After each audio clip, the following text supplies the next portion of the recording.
Hello, Queen. I hope you're doing well today. And welcome back to Crowned and Confident. If you're joining us for the very first time, my name is Wairimo, and I'm so grateful that you've joined me for this Bible study. So go ahead, grab your notebook, grab your pen, grab your Bible, and let us begin. Okay? This time round, we are still going back to identity, but I really want this series to be about the fall and the search for identity. The series is The Fall and the Search for Identity.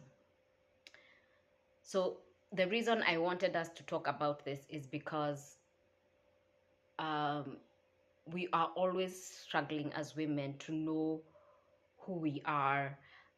We struggle with comparing one another. We struggle with trying to prove that we're enough. Um, we are always looking for compliments to make us feel really great, but it never seems to last. And I don't know if any of you have had that struggle, because that has been a struggle for me. Sometimes we believe that we are not enough, and it's also a struggle of um, can I do this? In terms when it comes to our purpose, we are always looking for validation, um, for people to tell us, imagine you can do it. We are looking to be um, quote unquote to be given that boost of confidence, that imagine you can do this, you're so awesome at this. And well, it is good for people to tell us these things. I am not refusing for people to tell us these things, but I think, or I believe, that struggle came from somewhere. Um, the world is always telling us, you find out who, find you know find yourself, your true self, your authentic self, live in your authentic self, but it never really tells you how to be that authentic self. And from the previous videos, we really discussed it. Like, you will never learn who you are until uh, you know where you've come from. And that is where we discussed, where do you come from? And we saw that we come from God. We saw that we are made in the image of God. So that is a lot about who am I. So we said you come from God. You are God's child. So who am I? I am God's child. I am created in the image and in the likeness of God. I am God's child. We saw um, what can I? Why am I here? So yeah, so we are here so that we can bring out, the we are representatives of God, and we are supposed to bring that out on the earth, and we are supposed to have dominion over the earth. We saw that in Genesis chapter 1. You were created to have dominion over the earth. And then what can I do? And I remember saying that is a lot to do with your purpose. You have been given a purpose, and that normally when you struggle with it, it's that thing that disturbs you, that you cannot put down. It could be anything. And if I remember correctly, I gave the example of Wangari Maathai. So it could be anything. And I believe in my heart of hearts that each of us has a purpose. That thing that just sumbuas you. You're like, I need, I need to do something, and do it really, really well. So I feel um,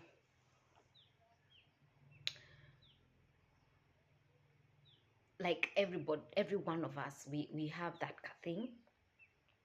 And also, I feel like we should also mention the fact that purpose purpose comes in different levels, at different levels. So you can't really say, okay, fine, there's that thing that you've been created to do. That one, I'm not going backing down on that one. But what can I do is so layered. It is so layered because there's that thing, that dream, that vision that God has given you. But also there is the fact that you've been given to raise the next generation. You know, I have children and I am raising the next generation. And that, I feel, is also part of my purpose as a mom. Being a mom is also part of my purpose. And I feel like it's every other person's purpose. Just not even just me or a mom. It's actually everybody. You could be an auntie, you don't have kids, but you're raising the next godly generation in your own way. You could be in the office, maybe you don't have nieces and nephews, and you have the next generation working for you. How are you sharpening their skills? Like, if you passed on, does the next generation, like, is there somebody in the next generation who actually knows what to do, what you can do? I guess that's what I'm driving at. Then that's what can I do? And then we have answered that. We also answered uh,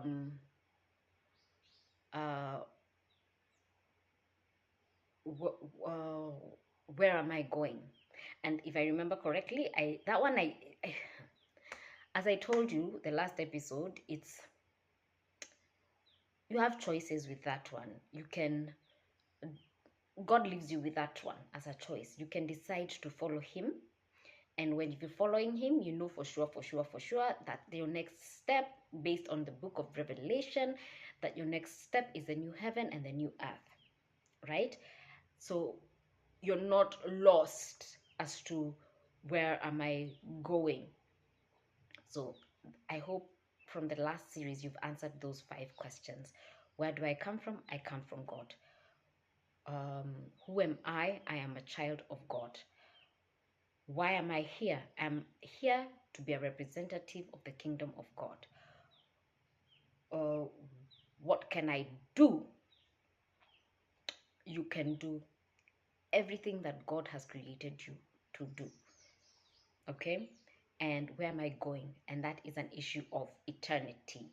So you can answer those questions. Imagine we cannot answer those questions for you, even if we wanted to answer. Some of those questions, I feel like most of us can just answer for ourselves. So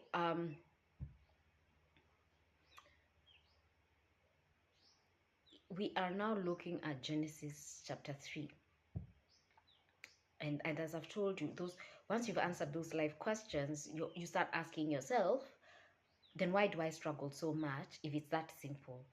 Because for serious, me, I don't know about you guys, but I struggle. I really, really do struggle, especially when it comes to life, just basically doing life. I do struggle. I ask myself, am I a good mom? You know, am I doing enough? Am I like, am I okay? And it's a journey. As I told you, it's a journey. So for us to understand why we struggle with our identity, I feel like it is so important to understand why and how we lost our identity. And for that, you can only understand it through Genesis, the lens of Genesis chapter 3, because that is where women lost their identity. You know, every woman comes from a woman, and it's like whatever happened to Eve is still happening today. And as I told you, we are starting to look at these different women and the things the things they had to deal with in their lives, and looking at their struggles, their their lives and seeing ourselves in that. So let us go to the book of Genesis chapter 3. But before we open the Bible, I want us to set the stage. When Eve was created, she lived in a perfect environment. Just perfect. I mean, she had the perfect home, the perfect relationship with her husband. The Bible in Genesis 2 says that both the man and the woman were naked and not ashamed. And I can only imagine that she had this beautiful relationship with God. She also had a beautiful relationship with her husband. And it seemed like it never ended. You know, all she saw was good. She was naked, she was not ashamed. She was having dominion with her husband. She was just basically doing life, you know, the way. Have you ever felt like there's a season where you're just doing life and you're so happy?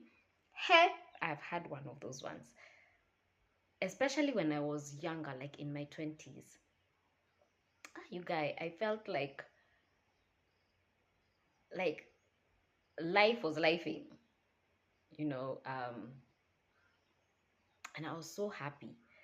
I loved what I used to do, which was fashion. I I loved every oh I loved my life when I was in my 20s. Oh my goodness, you guys, like that was an amazing time in my life. And then at some point, it's like I got lost in the noise. There was a noise that came and I got lost in the noise. And I was so lost that I didn't understand who I was anymore. I don't know if you've ever felt like that. And it took God to get me back to being Nemo. And that was something. And I feel like that is why this Bible study and me teaching is so important. Because back in my 20s, I was just living life. And it was fun.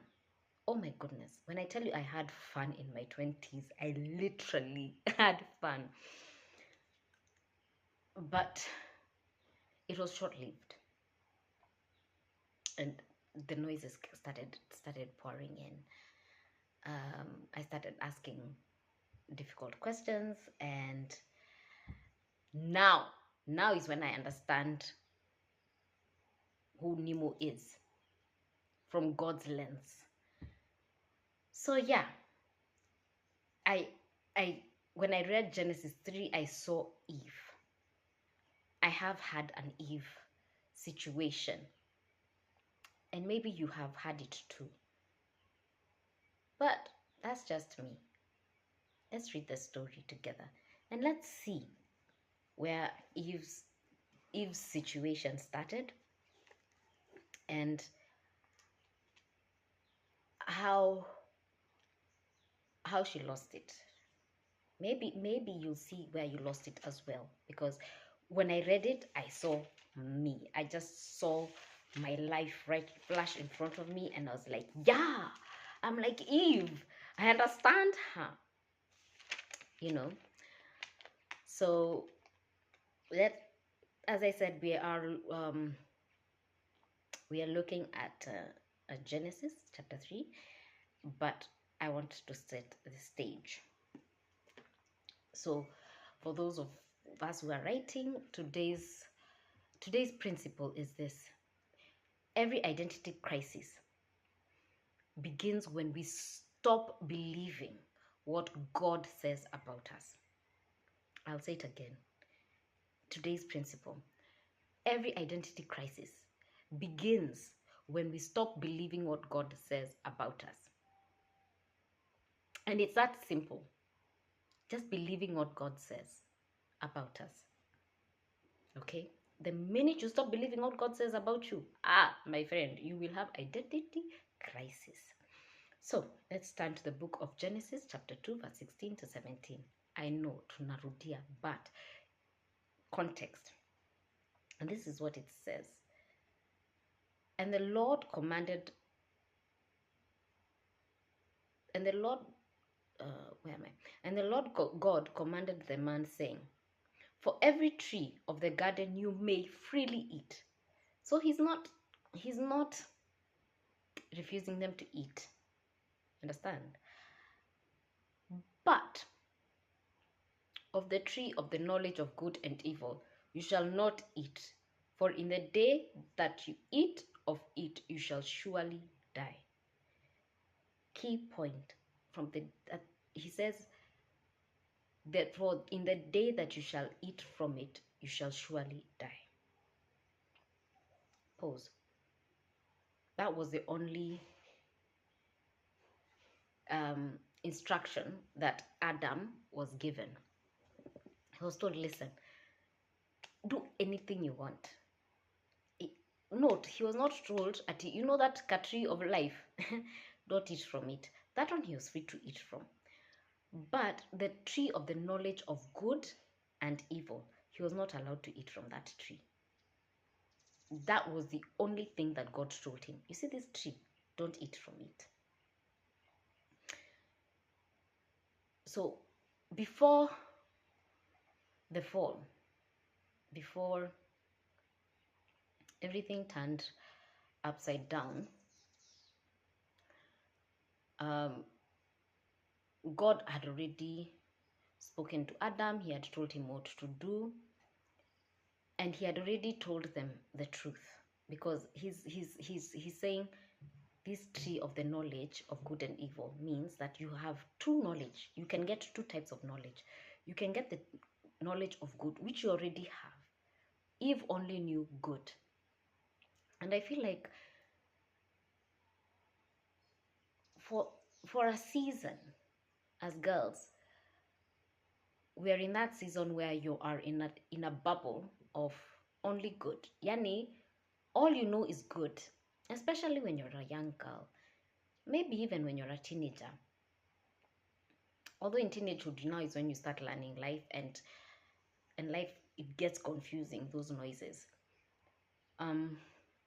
So just like Eve, I'm sure you've had that season where all you know is good, and you really, really, really, really, really enjoy the good. So God was telling them, listen, there are two types of knowledge. There's the knowledge of good and there's the knowledge of evil. I do not want you knowing this knowledge of evil. You already know what is good. So don't eat from that tree. Yet again, I struggle. I really did struggle with that verse, because I was like, why would God put the tree there in the first place? But you see, God created us in his image and in his likeness, not like robots. We were not meant to be robots. So man was given free will. Free will. God needed to give choice. Choose me. Choose good. Don't choose evil. Just choose good. And this is where it gets tricky. Because if he had only given them good, and then let's say, of which, I know I'm jumping this one, but if the devil came in and told them, by the way, you guys, you know, there's this thing, it's called evil, they would have said, but you see, it's tricky. So because of free will, and that's how I understand it, because of free will, God gave man, he put the tree there for the sake of free will, choice. God will always give you a choice. He's not going to force you. He's a gentleman. You have choice. Okay? So, I want us to notice that, first of all, God will always start with abundance. He'll always give you everything beautiful. He starts you off with something so beautiful. And he's also a God of abundance. And he does not limit you. Like when he told them, of every tree in the garden you may freely eat. So before he speaks about this one tree that they could not eat from, he reminds them of everything they already had. So I feel like that's the heart of God. He is generous before he gives you boundaries. His commands are never meant to take life away, but they're meant to give you life. So they are meant to protect you. So when he was saying don't eat from that tree, it was more of a protection situation. So Adam and Eve didn't wake up every morning wondering if they were enough. They didn't wake up in the morning thinking, oh my gosh, what will people say? Are we enough for each other? In their relationship, I can only imagine Eve never had that thing of, oh my God, does this guy like me? Am I enough for him? Am I okay just for him? Mm-mm. It wasn't like that for Eve. She was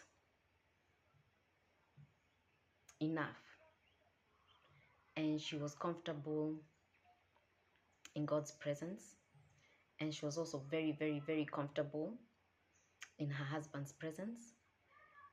And when I say she lived the life, seriously, Eve had a beautiful, beautiful life. Like she had it. She didn't struggle with, should I have put too much makeup? Should I put makeup? Should I not? She didn't struggle with, does Adam like me? Maybe not. She didn't struggle with, yani, before the fall, those were not her struggles. Because she already knew who she was. And she was fearfully and wonderfully made, and she was loved beyond measure. And I feel that that is what God is telling us today. That you are loved beyond measure. And that you do not have to think that you are something that you're not. Just like Eve, God has your back. He really does. And Eve lived in abundance. She lived in the promises of God. She lived via God's word. That was before the fall. As I said, I am just setting the stage so that as we continue with the series, you understand her situation. She was happy. And that was where she was. And that, my darling, is exactly where God wanted us to be as his daughters. He wanted us to be happy. He wanted us to be bold. He wanted us to be free. And I feel most especially he wanted us to be queens and to enjoy life and to have dominion and not to feel like oh my God, I'm a woman in a male dominated world, because back then there was nothing like that. So yeah, I don't know what season you're in. Maybe you're in the season where you're like Eve. You're in a happy season. You're probably married or dating, and things are going well for you. Darling, enjoy your season. Please keep God in mind. He's given you that season for a reason. And just believe Him. Just believe Him. And be happy in that season. Or maybe, just like me, or me, and as we're reading Eve's story, just like Eve, your eyes are open to certain realities, and you're in a difficult season. You're in the trenches. God's gonna pull you out. He always does. So that's it for today. Thank you so much for joining me. As I said, today I'm just setting the stage. So thank you. Thank you for joining me on this episode as we continue to talk about the fall and the search for identity. I pray that even as we discuss it, even as we take time to understand that we are created in His image, and we have to believe whatever He says, that as we take on this journey, we will see it and we will follow it. So I pray that next time as we discover more about Eve, that next time we will be able to dig deeper into her life story and see her for who she really, really was as a woman, and to also understand that just like Eve, we are women of substance. So I would like to encourage you that that you don't forget who you are, and don't forget why you were created. Please do not forget that you are a queen. So until next time, darlings, keep your crown on, keep your eyes on Christ, and remember this: just walk confidently in the purpose that God has created for you. Till next time, my babies, much love. Nimo.